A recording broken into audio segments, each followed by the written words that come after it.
Maroof. Mr. Nawaz, you know, I have great respect for you and for your writings and your views, but let me sort of respectfully disagree on one or two issues. One is that when you talk about, you know, Pakistan being battered by terrorism, and Pakistan, therefore, if it doesn't receive India's cooperation, is not going to be able to contain that menace, which will eventually spread to all directions from Pakistan. The facts of the matter are, A, within Pakistan, there is a clear divide between the terror groups that the army is battling in West Pakistan and Waziristan and elsewhere, many of them who were earlier seen as strategic assets but now are biting the hands that fed them. On East Pakistan, which is facing India's borders, the army is not battling them because there is more or less a given understanding between the Lashkar-e-Toiba, Jamaat-ud-Dawa, call them what you may, between their ilk and the military, that we will not trouble you in these troubled times. Yeah. And therefore the Pakistan military uses them both to needle India or give them safe passage to enter into J&K through the very heavily defended line of control. So there is that issue. But going now to the larger strategic point, I think India itself is very conscious of the threat of terror that emanates not just from Pakistan but from West Asia. They have some connectivity in terms of ideology, but not too much of physical connect. We are conscious, we are alert to that. We have begun to quickly respond to those elements in Indian society which are getting weaned away.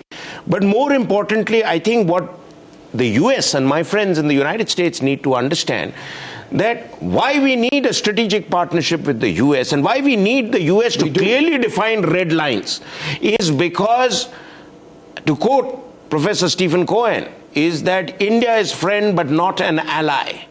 Pakistan is an ally but not a friend anymore. And so therefore, that with Pakistan, you may have your hands deeply dug into certain old past historical baggage that you have.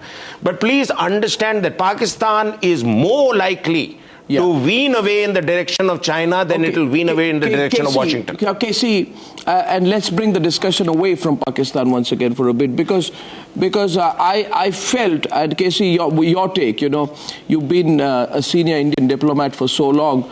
Would you think, KC, that this time that Mr. Modi might keep the focus entirely on trying to remove the economic stumbling blocks and the areas of defense, trade and cooperation, and, for example, you know, visa issues and other issues which also need to be looked at in order to make this visit a breakthrough visit? Because on the issue of terrorism, Modi is very well briefed, KC. He would know that he's talking to a president who only yesterday has admitted that he faltered in his assessment of ISIS. I mean, Obama has hardly got any terrorism or counter-terror issue right in the last few years.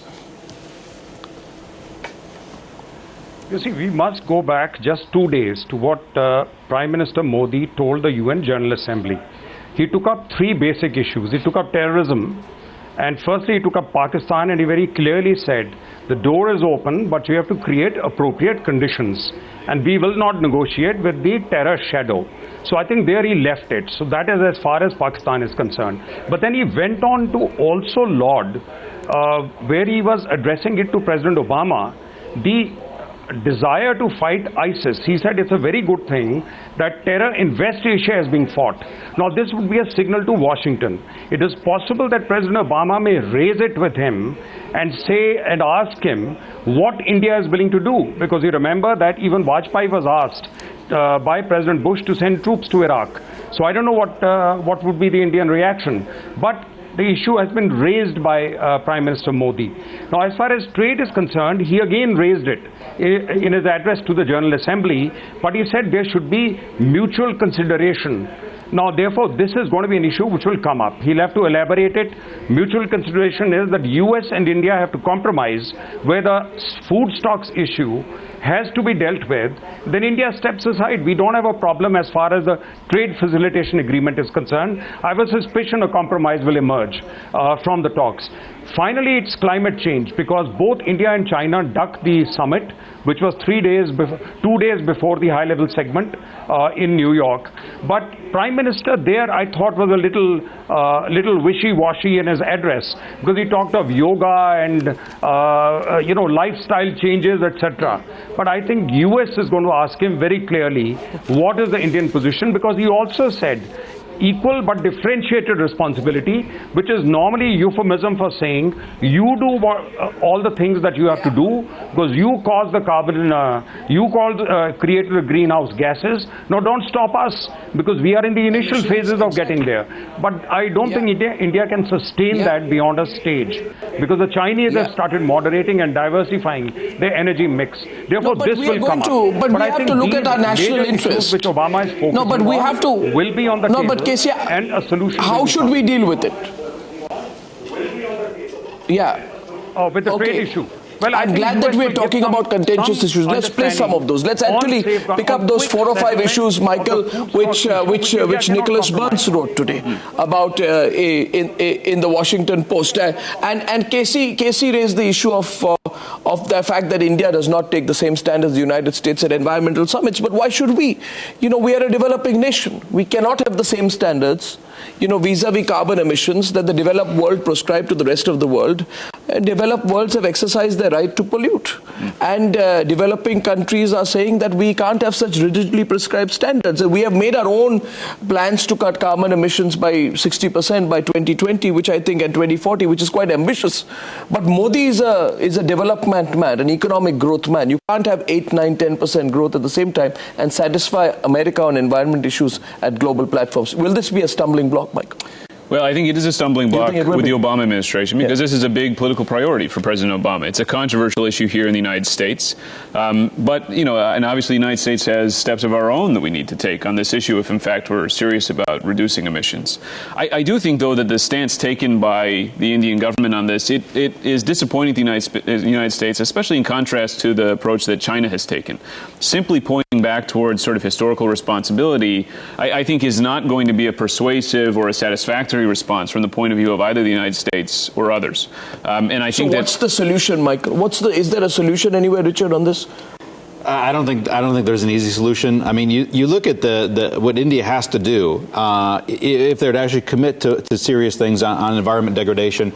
And the fact that it's only the central government that's attending these talks, to me, that is one of the fundamental flaws. You can't have a conversation without key state leaders in India involved as well, because you talk about power production is one of the main areas of pollution. And the central government has got very little controls over that versus the state government. And how do you convince state governments in Bengal and Tamil Nadu and places like that to commit to things? I saw this. A lot of the American investment initially when India first began to open was in the power sector. And power grids in India only dispatch the lowest cost units, which is coal, which is, it's the cheapest fuels as well. So the questions, unfortunately, India, not every group that's important in this debate is actually at the table at the same time. So I don't even think the right players are at the table to even talk about it yet. Now, so are these kind of issues going to come up in these talks in Washington, you think? Or is it going to be far more general? It'll be page 2, page 3. I don't think it'll be page 1. It's not a Modi conversation with Obama. No, Modi wants economic development, and whatever the president can do to facilitate that, I think, is the primaries for conversation. So what about for example, in India and America's different position at the global trade talks? India refused to sign on the trade facilitation agreement at the WTO because the 10% cap on food subsidies will make life impossible for a poor country to feed its poorest people. And I don't think any government, it was not just a Congress government priority, the BJP will not give up on the food security bill, which is now an act. So I don't see any room to move at all on that. So what's going to happen? Business has got two minds right now when you talk about India. In Washington, in the business policy universe, there's a lot of concern. There's concern about the patent issues. There's concern about the local manufacturing rules, concern about cross-border tax. And trade facilitation for that group says this government may not be any better than the others. The other group in business, the ones that actually make decisions on investments, though, the numbers so far are stunning. FDI is up 47%. Foreign institutional investment is already 3 times higher than it was last year. Despite our position on the nuclear deal, despite our position on global trade talks, and despite our position on environmental issues, real business is happening. Yep. So what's the complaint then? Why doesn't America let India do what it wants to do on the other issues and not let that be an impediment in the bilateral relationship? We'd like everything perfect. Well said. It won't happen that way, Richard. It'll get better, though. It gets better over time. You think it will, Richard, as long as there's understanding. Look, I think that on the business and trade issues, I think the key thing to understand in the United States is that these decisions will be made, as Richard said, by the private sector. Yeah. The private sector will look at the investment and the trade environment in India, make its own decisions. It won't take direction from the White House. I think what the U.S. and India can do together, though, is very significant. I think a bilateral investment treaty, for example, should really be one of the focuses of the President Obama's meeting with Prime Minister Modi. There are some significant obstacles, but I think it would be something which would help unlock further investment and trade. No, you see, Michael, I'm just trying to understand where is the movement going to happen? On all the so-called issues which some people say America has a problem with India. See, okay, private sector business needs to happen, investments in certain areas need to happen, FDI limits need to be raised, and I guess there needs to be some openness from America as well. But you're not going to make us change, for example, our good relationships with Iran. No, but India has voted repeatedly against Iran at the IAEA, but we have our independent foreign policy on Iran. We can't compromise with them on the issue of non-proliferation, but we have a relationship.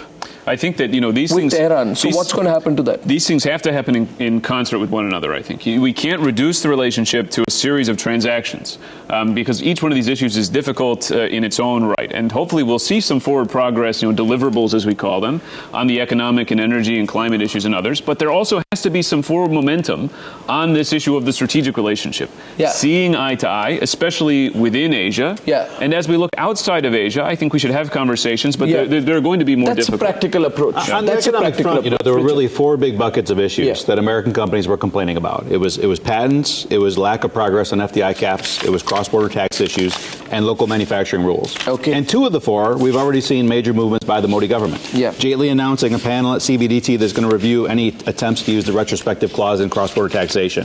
They've moved FDI caps in a couple of sectors already. So we have seen movement on a couple of the areas that companies are bringing up.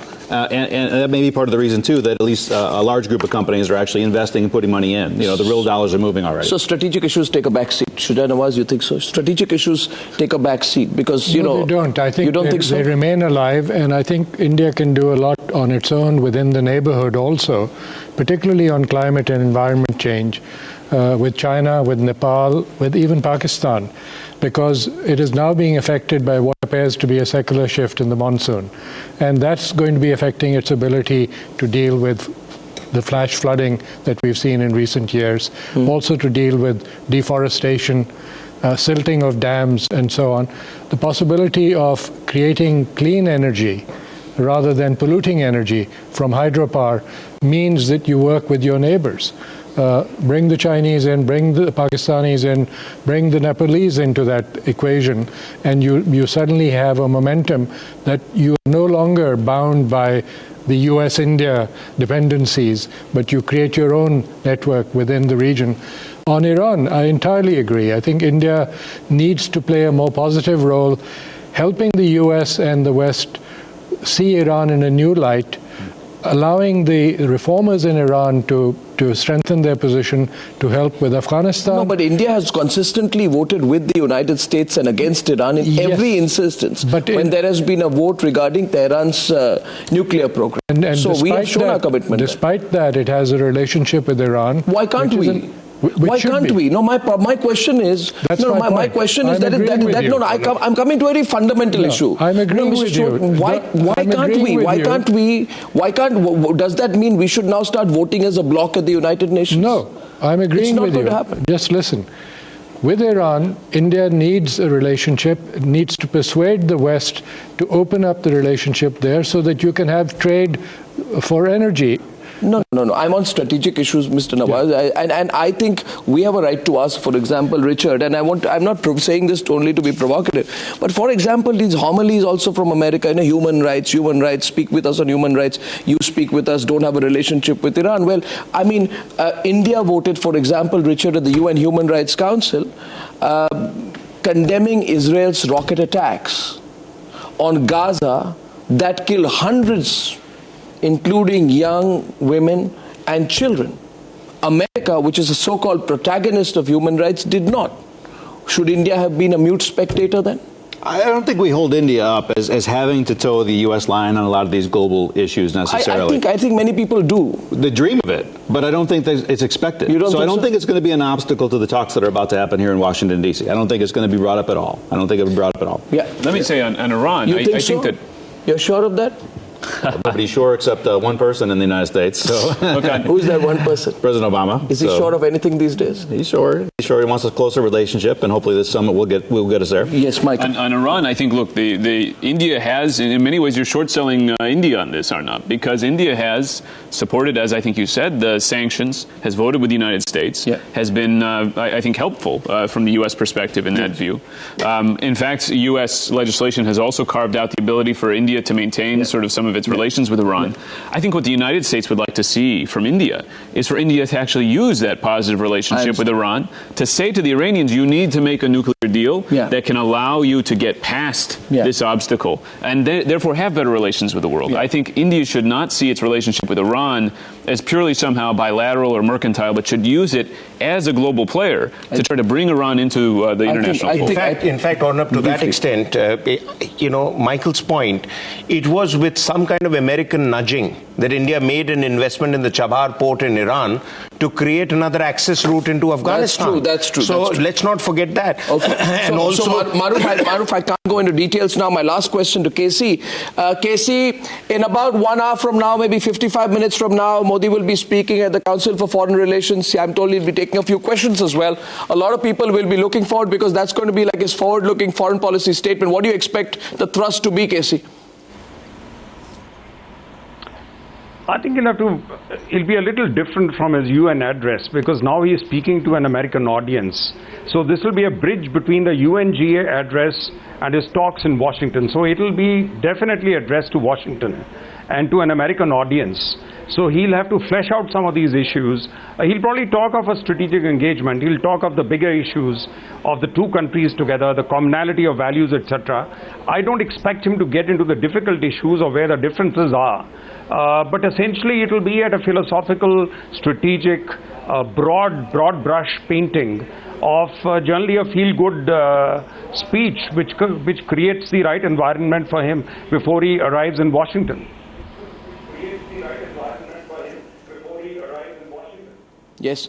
Well, KC, I know you'll be looking forward. So will I. So will all of us. We'll be watching his speech at the Council for Foreign Relations. So far, fairly successful visit. What I take away from this conversation, which I found very interesting as part of our Newshour Washington Roundtable, is that there is a lot of pragmatism on both sides, and I think we're going to have to see a lot of give and take. The potential is immense, and I think the business potential for it to grow, there might have to be a stronger element of trust in the strategic relationship as well. Let's see if the ice breaks. Keep watching. I'm back with another panel and the stories in the build-up to Narendra Modi's speech at the Council for Foreign Relations. See you in a couple of minutes.